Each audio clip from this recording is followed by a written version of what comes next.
North ഇന്ത്യയിലും south ഇന്ത്യയിലും കൃഷ്ണഭക്തർ ധരിക്കുന്ന തിലകത്തിന് ഒരു പ്രത്യേകതയുണ്ട്. തിലകം എന്ന് പറയുമ്പോൾ പൊട്ട്. പൊതുവേ അത് കേരളത്തിൽ അത്ര കണ്ടുവരാറില്ല. എങ്കിലും ചില ആളുകളൊക്കെ ഈ രീതിയിൽ പൊട്ട് ധരിക്കാറുണ്ട്. അതായത് നമ്മൾ ചന്ദനം ഇടുന്ന രീതിയാണ് ഉദ്ദേശിക്കുന്നത്. സാധാരണ നമ്മൾ മോതിര വിരൽ ഉപയോഗിച്ചിട്ട് നീട്ടിയൊരു ചന്ദനക്കുറി ഇടുകയുള്ളൂ അല്ലേ. പക്ഷേ കൃഷ്ണഭക്തരാണെങ്കിൽ അതിനൊരു പ്രത്യേക രീതിയുണ്ട്. അതിനെക്കുറിച്ചിട്ടാണ് ഇന്നത്തെ വീഡിയോയിൽ പറയുന്നത്. കൃഷ്ണഭക്തർ ഉപയോഗിക്കുന്നത് ഗോപി ചന്ദനമാണ്. അതായത് നമ്മുടെ അമ്പലങ്ങളിൽ നിന്ന് കിട്ടുന്ന ചന്ദനമല്ല, ദ്വാരകയിലെ ഒരു പ്രത്യേകതരം ക്ലേ ആണ് ഗോപി ചന്ദനം എന്ന് പറയുന്നത്. ആ ഒരു ചന്ദനം ലഭ്യമല്ലെങ്കിൽ മാത്രം നമുക്ക് അമ്പലങ്ങളിൽ ഉപയോഗിക്കുന്ന സാധാരണ ചന്ദനം ഉപയോഗിക്കാം. ഈ ഒരു ഗോപി ചന്ദനം എന്ന് പറയുന്നത് ഒരു സിമ്പലാണ്. അതായത് നമ്മൾ ഭഗവാന് കീഴടങ്ങി, ഭഗവാന് മുൻപിൽ എല്ലാം സമർപ്പിച്ചു എന്നതിൻ്റെ ഒരു സിമ്പലാണ് ഈ ഒരു ഗോപി ചന്ദനം. ഇങ്ങനെ വരയ്ക്കുന്ന ഈ ഒരു ഗോപിക്ക്, അതായത് നമ്മുടെ ഭഗവാന്റെ കാൽപാദങ്ങളെയാണ് ഈ ഒരു ഗോപി റെപ്രസെൻറ്റ് ചെയ്യുന്നത്. ഭഗവാന്റെ കാൽപാദങ്ങൾ പോലെ യു ഷേപ്പാണ് ഇതിനുള്ളത്.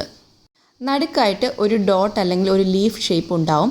ഇത് രാധാദേവി അല്ലെങ്കിൽ തുളസി ലീഫിനെയാണ്, അതായത് തുളസി ഇലയാണ് ഇത് പ്രതിനിധീകരിക്കുന്നത്. കുളിച്ച ശേഷമാണ് ഈ തിലകം ധരിക്കേണ്ടത്. സാധാരണയായിട്ട് ഇത് ധരിക്കുന്നത് വൈഷ്ണവാസാണ്. ഗൗഡിയ വൈഷ്ണവാസ് എന്ന് പറയും. നമ്മൾ ഇസ്കോൺ അമ്പലം എന്നൊക്കെ കേട്ടില്ലേ, അപ്പോൾ അവിടെയാണ് കൂടുതലെങ്കിലും ഇപ്പോൾ എല്ലാ കൃഷ്ണഭക്തരും ഇത് ധരിക്കാറുണ്ട്. പല രീതിയിൽ ഇത് വരയ്ക്കാറുണ്ട്. അതായത് നമുക്കൊരു പെൻസിൽ ഉപയോഗിച്ചോ അല്ലെങ്കിൽ കൈ കൊണ്ടോ പല രീതിയിൽ നമുക്കിത് ഉപയോഗിക്കാം.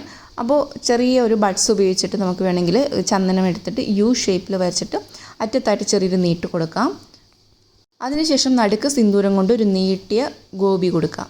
അതല്ലെങ്കിൽ ജസ്റ്റ് യു രീതിയിൽ വരയ്ക്കുക, നടുക്കൊരു ഡോട്ട് മാത്രം കൊടുക്കുക. അതായത് തുളസി ദേവിയെ പ്രതിനിധീകരിച്ചിട്ട് നമുക്ക് അങ്ങനെ ചെയ്യാം. അതല്ല, യു പോലെ വരച്ച് ലാസ്റ്റിൽ ഒരു വി ഷേപ്പ് വന്ന ശേഷം നടുക്ക് മഞ്ഞ നിറത്തിലുള്ള ഗോപി നമുക്ക് വരയ്ക്കാം. എന്താണെങ്കിൽ തന്നെ നമ്മൾ യു പോലെ വരച്ചിട്ട് ബാക്കിയുള്ള താഴേക്കുള്ള ഭാഗം നമ്മുടെ മൂക്കിന് മുകളിലായിട്ട് നിൽക്കുകയും വേണം.